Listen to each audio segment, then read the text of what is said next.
તો GCS portal બાબતે MLA Kumar કાનાણીએ સવાલ ઉઠાવ્યા। કુમાર કાનાણીના સવાલ પર વીએનએસજીયુના કુલપતિનો જવાબ। આ બાબતે તપાસ કમિટીની રચના કરાઈ છે। મેરિટ ઊંચું છે, રહી ગયા છે, તેમના એડમિશન કરાયા છે તેવું કુલપતિએ જણાવ્યું। જીસીએસ પોર્ટલને લઈને ફરિયાદો સામે આવી રહી છે, તેની તપાસ થઈ રહી છે। એડમિશનમાં તકલીફ ન પડે તેનું ધ્યાન રખાઈ રહ્યું છે। આવા 91 વિદ્યાર્થીઓના એડમિશન રદ કરાયા છે। બાકીને ત્રીજા રાઉન્ડમાં ઊંચા મેરિટના આધારે એડમિશન ફાળવવામાં આવશે। તો જે રીતે એડમિશનમાં તકલીફ ન પડે તેનું ખાસ ધ્યાન રાખવામાં આવી રહ્યું છે તેવું કુલપતિએ જણાવ્યું।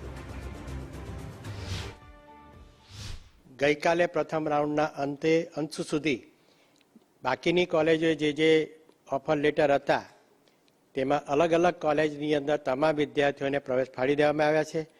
હજુ પણ એવા પ્રકારના વિદ્યાર્થીઓ આવશે તેને ત્રીજા રાઉન્ડની અંદર મેરિટને આધારે ફાળવવામાં આવશે। ટૂંકમાં મેરિટને આધારે જ પ્રવેશ ફાળવવામાં આવ્યા છે।